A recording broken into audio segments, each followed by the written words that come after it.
Good evening, and thank you all for joining us on Road to Space for the launch of the Ariane 5 rocket from the European Space Center in Kourou, French Guiana, a flight that will be breaking 3 new records, but we'll tell you more about that later. This evening, we have 2 passengers on board, SES-17 developed for the operator SES, and Syracuse 4A by the French Defense Procurement Agency, both designed by Thales Alenia Space, that are now comfortably installed inside the launcher and, like us, eagerly waiting for liftoff.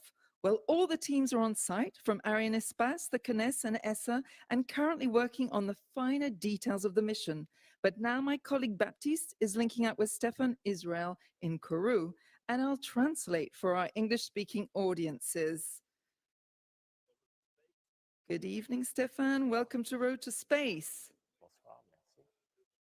Very happy to see you tonight for this launch. I see behind you that all the teams are at their stations and ready for this new Ariane 5 launch. What can you tell us about this next mission? This is our 11th launch of the year. We are in the Jupiter space room. It's the second with Ariane 5. We will be placing 2 passengers into geostationary transfer orbit, SES-17, a telecommunications satellite for the operator SES, and Syracuse 4A, a telecommunications satellite developed for the French Ministry of Defense. The 2 passengers, although very different, were manufactured by Thales Arianespace. And this will be the 164th and 165th satellites manufactured by Thales Arianespace that we put into orbit. But tonight, it is a record-breaking night. VA255 was also set new records. It will be the highest and most powerful Ariane 5 ever operated by Arianespace, and above all, with a combined satellite mass of 10,263 kilograms. We will launch the heaviest payload ever placed in geostationary transfer orbit. This is a world record.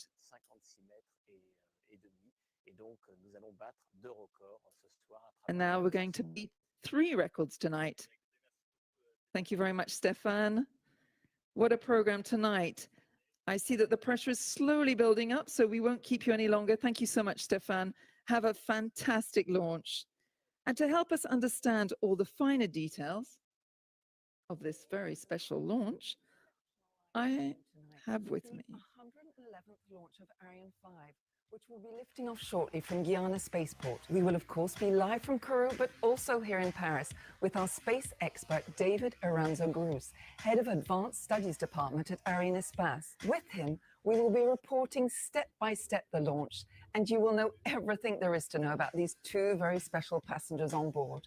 On board the launcher today are 2 very special passengers, SES-17 and Syracuse 4A. Quand vous avez 2 satellites sur le même lancement et donc ils vont partir avec la même fusée Ariane, c'est plus un moment exceptionnel, c'est vraiment une période absolument fantastique. When it comes to telecommunications, surveillance and security satellites, you can't get much better, and they are a fine example of French and European know-how. Je me souviendrai toujours du moment où en fait j'ai vu tout le monde dans la salle blanche venir prêter main forte au reste de l'équipe. Je me souviens du feeling que j'ai ressenti en me disant cette équipe est géniale. We will also be showing you different video reports and never before seen footage of the design of these satellites and giving you the latest update on Arianespace's future launcher, Ariane 6. Well, it's the 23rd of October, 2021. Welcome aboard Road to Space, the program where Earth meets space and the present. Thank you, everyone, for joining us on Road to Space. And in less than 30 minutes now, SES-17 and Syracuse 4A will start their journey into space. And I'm here with David Aranzo-Grous. You are Head of Advanced Studies Department, Arianespace. Can you tell us, what was your role in the preparation of this flight? Yes, good evening, Emma. Yes, our role in the Advanced Studies Department is way upstream of the launch. About 4 years ago, before the launch services contract was signed with our customers, we did the necessary analysis to check the feasibility of the launch and to offer to our customers the best technical solutions. So to better understand the key phases of this flight, we have a couple of images up on our screen, which are coming up in a couple of minutes that we'd like you to comment on. They should be coming up any minute now.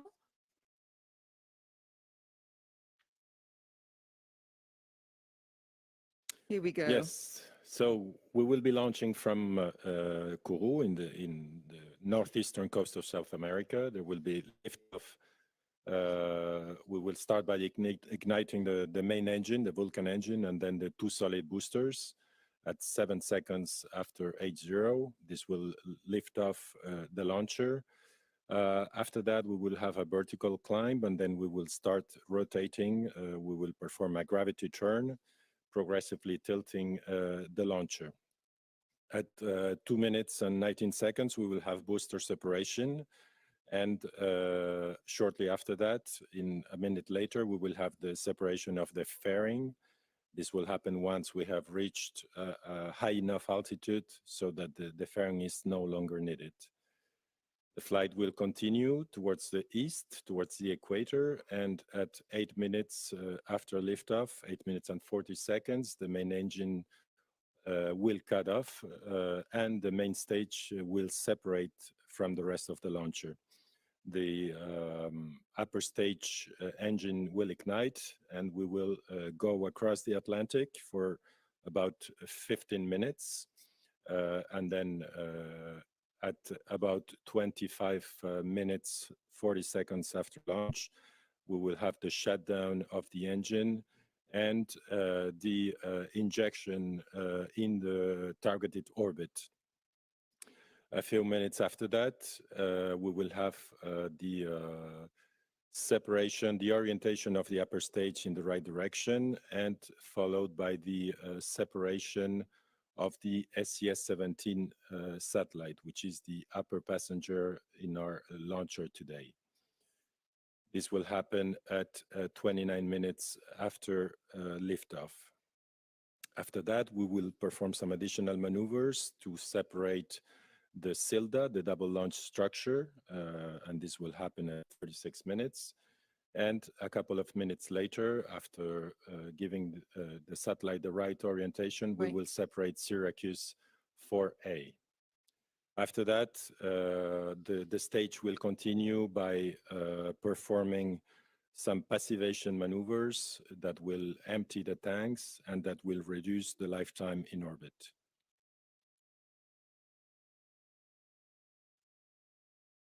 So what are we seeing here?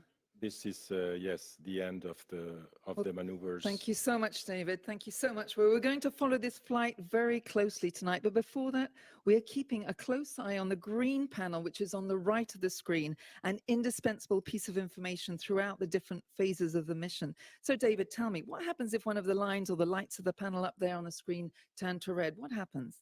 Yes, indeed, this panel gives real-time information on different parameters, the weather conditions, the launch base, the launcher, and all other means that are necessary for the launch, the satellites as well. If one of these lights turns red, it means that there is an anomaly that has been detected and needs to be corrected. And Stefan Israel, we spoke to him earlier on how this launch is a very, very special one. Can you expound on this? I think we're breaking 3 records tonight. That's right. First of all, performance. The 2 satellites under the fairing have a combined mass of 10,263 kilos, which is a new world record for a GTO launch. The second is the mass of the upper part, including the carrying structures, which is more than 11.2 tons. And last but not least, the launcher is the tallest one ever launched, 56.4 meters for Ariane 5. We have added a 1.5 meter racing cylinder under the fairing. So now we're going to be watching a story on SES-17, one of the satellites which is going up today in the Ariane 5 rocket. And we'll find out more about these satellites that will be about to be put into orbit tonight. The SES-17 is a veritable, I love this word, veritable concentrate of technology that we'll find out more about in this new report.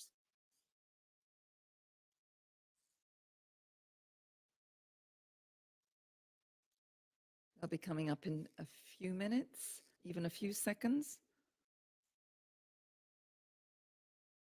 SES-17.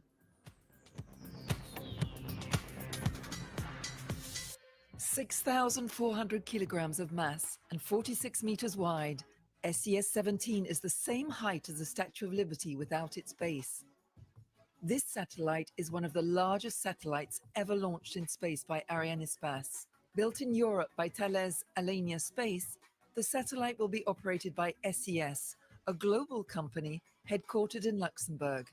This spacecraft will travel through space to reach its destination, 36,000 kilometers above our heads. It will be the first fully Ka-band satellite owned by SES in geostationary orbit. A few days ago, one of our journalists met Steve Collard, CEO of SES, to learn more about SES-17. 5, 4, 3, 2, 1.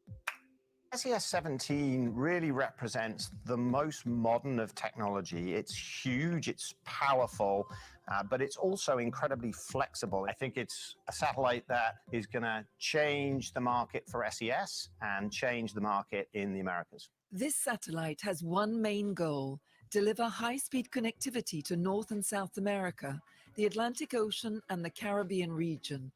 Gone are the days of being unreachable when traveling.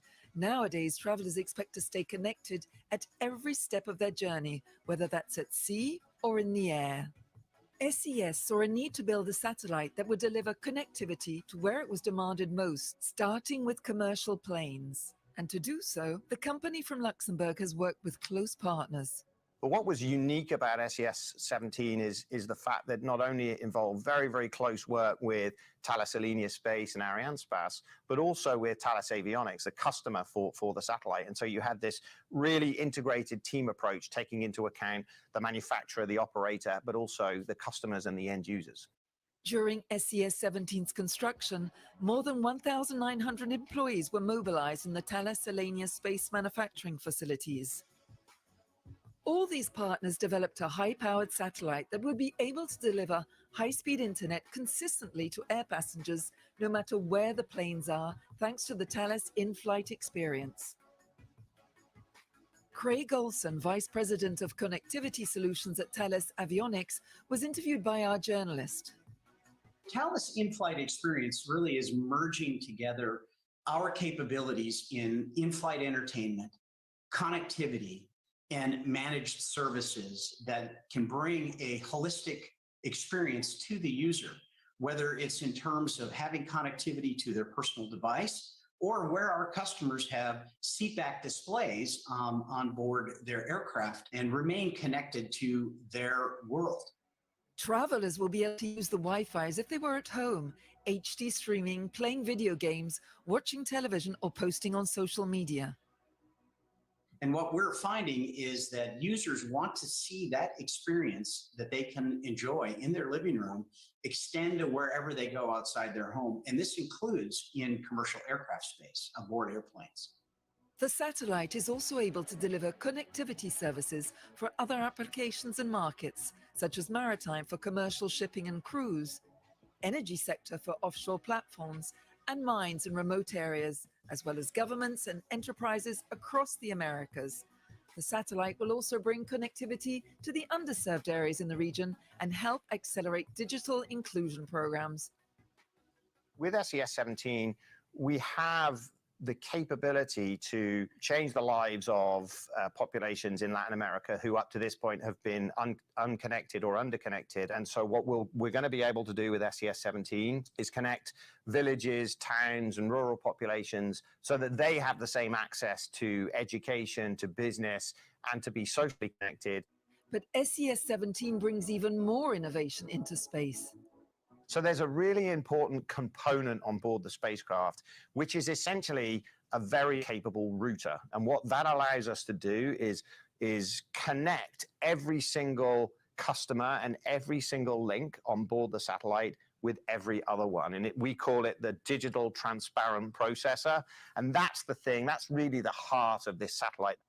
The DTP will enable high flexibility features such as easy frequency conversions, as well as unlimited gateway switching and traffic routing to meet dynamic data demands. SES-17 also has a space brain in its ground system that can automatically allocate the amount and type of connectivity the application will require, bringing even more flexibility to the satellite. This space brain can also be connected to SES's next generation satellites operating in a different orbit, making it the first of its kind in the world. In just a few minutes, SES-17 will leave for its great journey to space on board the Ariane V rocket. And in a few months, the satellite will be ready to connect communities and businesses across the Americas.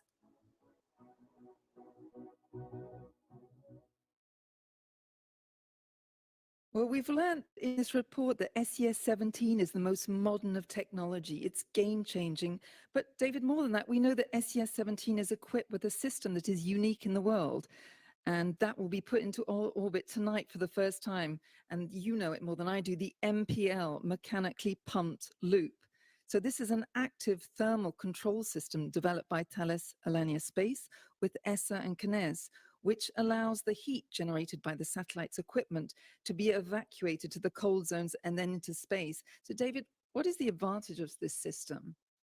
Yes, Emma. So one of the difficulties of space is managing the temperature, because you have extreme variations depending on whether you are facing the sun or not. So with this new innovative system, SES-17 is able to better manage this temperature, allowing it to integrate more powerful equipment, which dissipates more heat. So the super powerful payloads we are launching tonight are possible thanks to this system. And SES, we learnt as well, weighs in at 6 tons. It is the first NEO weighing in at over 4 tons launched by Arianespace. What modification did you have to carry out to ensure that the launcher was able to carry out this mission? Yes, the satellite is the largest one of the Space Bus NEO family to be launched by Arianespace. But not only it's a heavy bird, but it's also a large one in terms of volume. So in order to have enough volume, we are using the short version of the Silda structure, which is less than 5 meters. And the satellite itself has been designed to fit perfectly inside this volume. Okay, well, tonight, a second satellite will be sent into orbit. It is called Syracuse 4A. Syracuse 4A is a concentrate of technological, it's very late here, innovations, and was developed by the French Defense Procurement Agency and manufactured by Thales Arianespace. It inaugurates the new generation of Syracuse constellations, which is being built to secure jamming-resistant military communications between the different military units on land, in the air, and at sea, and with the command center. And in a couple of seconds, we will be watching a report on this absolutely amazing satellite, Syracuse 4. So let's find out more in this report coming up now.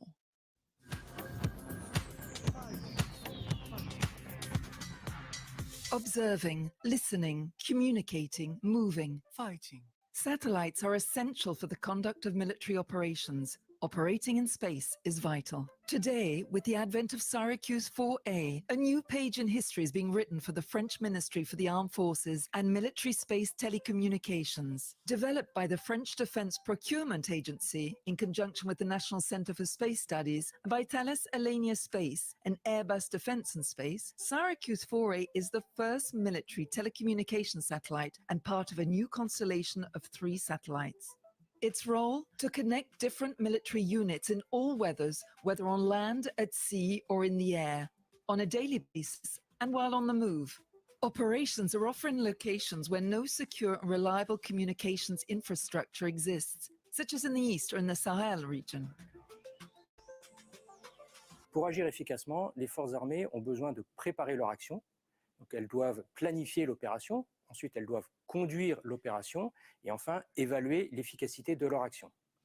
Toutes ces activités nécessitent des communications permanentes et fiables et seules les télécommunications spatiales apportent cela. Syracuse constitue le noyau dur des télécommunications spatiales, c'est-à-dire un système de communication sécurisé, maîtrisé par les forces armées et durci contre les agressions extérieures. Et les atouts majeurs de la 4e génération de Syracuse sont l'augmentation des débits atteignables, une connectivité et une flexibilité de la charge utile qui permet d'adapter les débits, les zones de couverture, les services au profit des forces armées. To accompany the satellite, the French Defense Procurement Agency has begun the upgrade of its ground segment. From Earth, it will be able to control satellites and ensure secure communications. Syracuse 4A will enable the majority of naval vessels and armored vehicles to connect while on the move, even certain aircraft such as the Griffon, a new French armored vehicle, the Suffren, a French submarine, or the Phoenix, a new French Airbus. Once connected, they will be far more effective. For the construction of Syracuse 4A, the French Defense Procurement Agency contracted Thales Arianespace. For the last 30 years, this industrial group, based in Cannes in the south of France, with sites in Toulouse and in Europe, has been building satellites for the French government. Syracuse 4A is above all a fine example of French know-how. It embodies the high level of expertise of French governmental and industrial players in the space field, guaranteeing the country's independence. More than 400 people have been working on its design and construction for several years now. Thales Alenia Space also teamed up with Airbus Defence and Space, who in turn work with more than 40 other subcontractors throughout France. A concentrate of innovations, Syracuse 4A will provide connectivity up to 3 times higher than its predecessors, thanks to 2 frequency bands. Le système Syracuse est innovant notamment pour sa composante spatiale, puisque les satellites Syracuse 4 embarquent 2 innovations majeures. La première, c'est l'utilisation de la propulsion électrique. Donc, on utilise des moteurs à plasma pour ces satellites-là, moteurs à plasma qui sont issus d'une filière française et qui nous permettent d'embarquer une charge utile beaucoup plus performante parce qu'ils sont plus légers, plus compacts, et donc on a de meilleurs résultats en orbite. La deuxième innovation, c'est l'utilisation d'un processeur numérique embarqué qui autorise une charge utile beaucoup plus flexible en termes de communication et donc une souplesse d'emploi pour le client final opérationnel.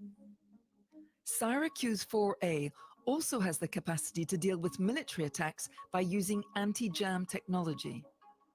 In an environment where threats are diversifying and intensifying, access to and use of space must be preserved to guarantee France's sovereignty.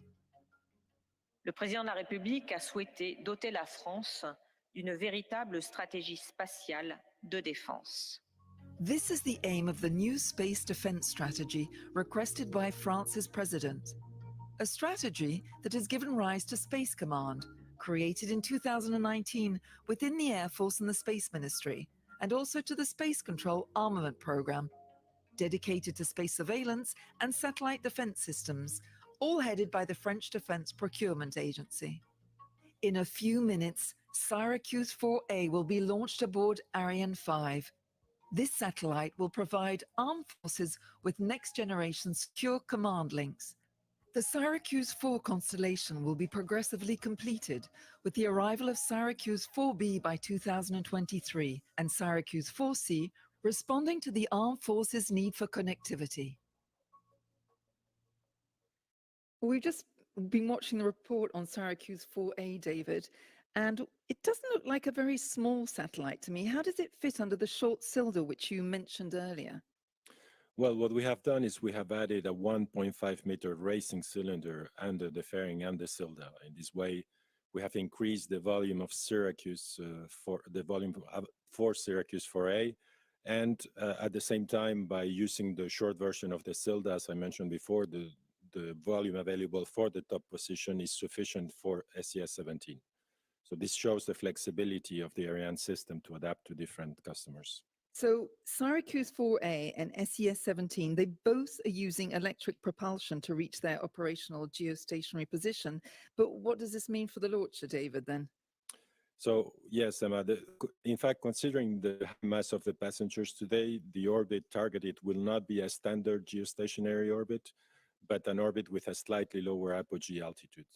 This will not have a significant impact on the satellites in particular because they are using electrical propulsion. This is a highly efficient propulsion, meaning that the amount of propellant needed is much lower than with classical chemical propulsion. But to really answer your question, on the launcher side, this adds additional flexibility because the satellite is able to adapt to different orbits. And I had another question for you. It's why is the liftoff scheduled so late, 10:01 local time in Kourou? Why did you opt for a late evening launch?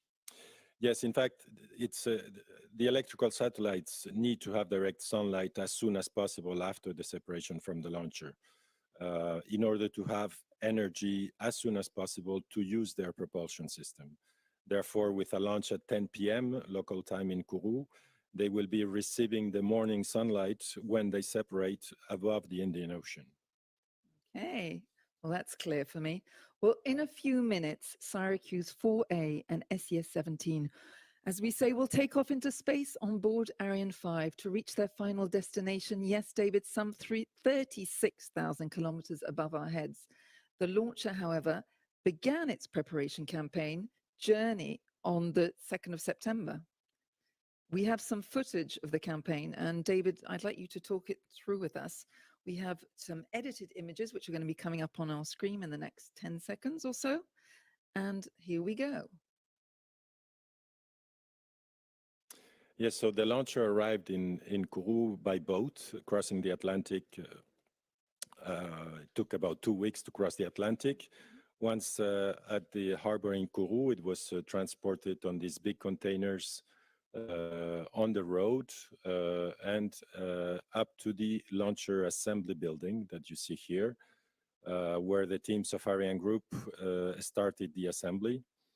You see here the main cryogenic stage with the Vulcan engine, and it is lifted out of its transport container, lifted on top of the building, and then it is integrated on top of the 2 solid boosters that you see here coming out of their preparation building and being transported into the launcher assembly building.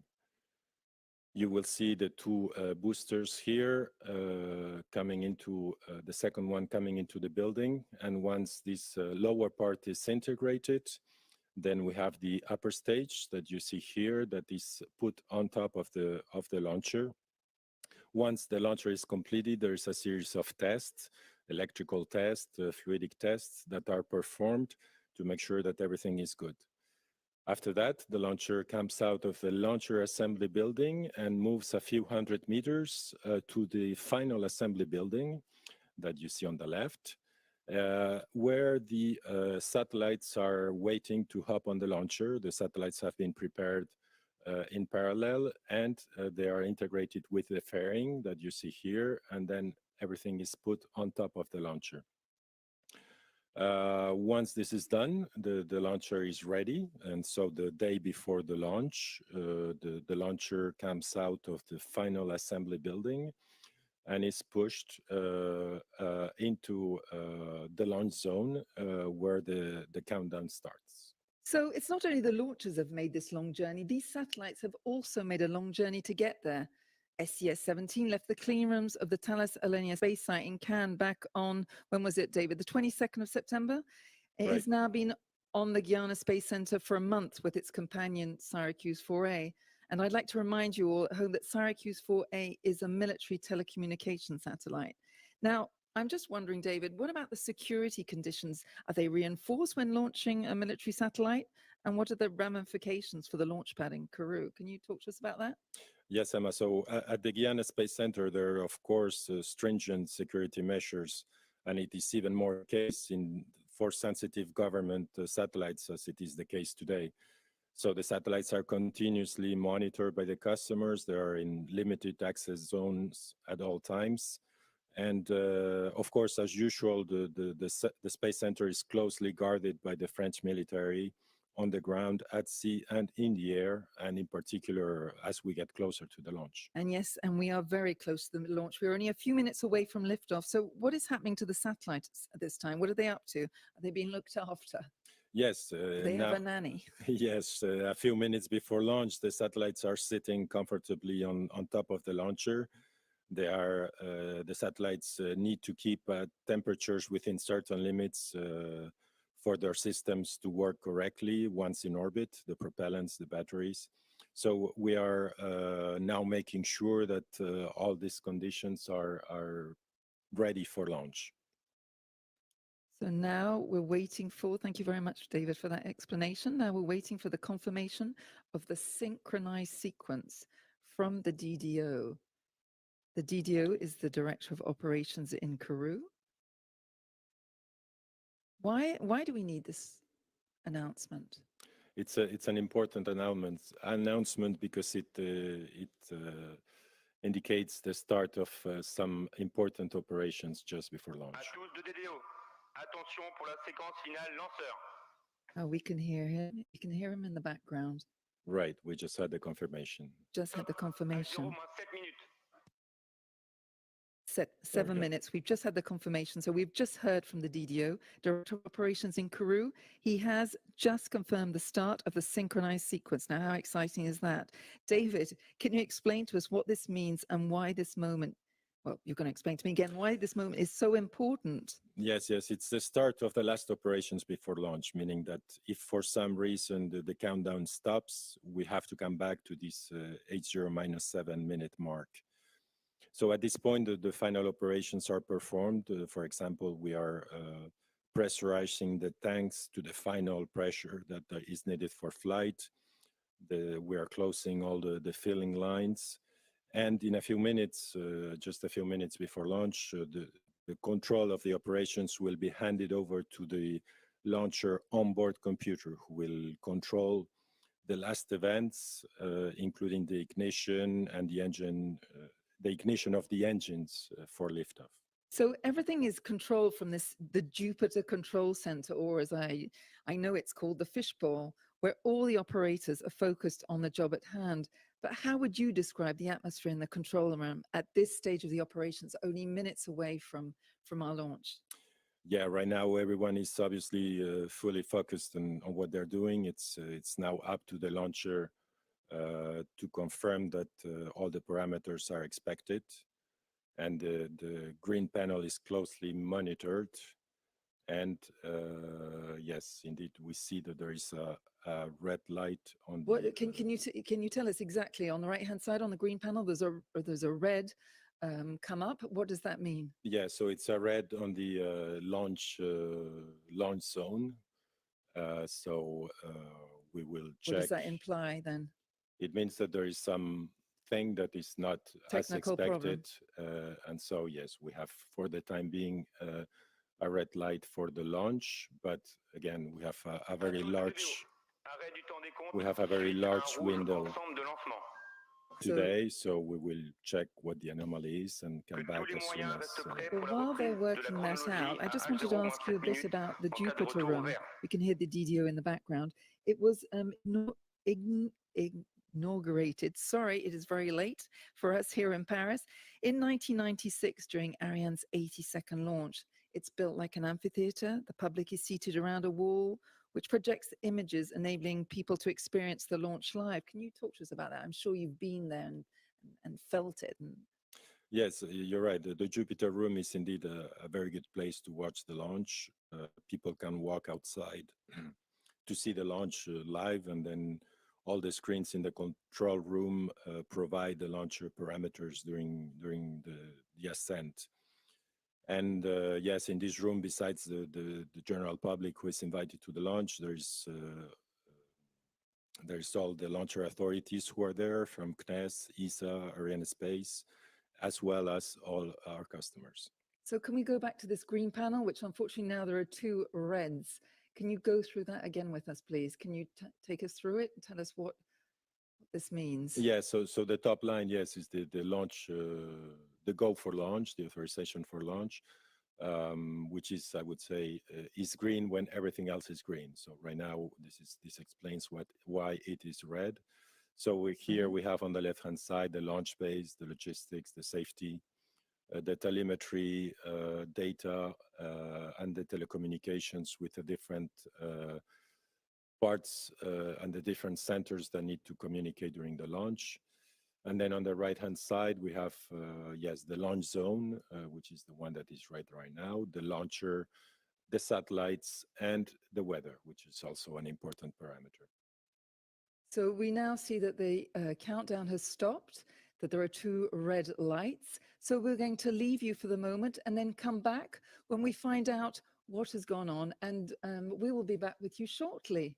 So for this very, very special flight, we just need some time for the technical teams in Kourou to find out what the problem is. See you soon. See you then. Bye-bye.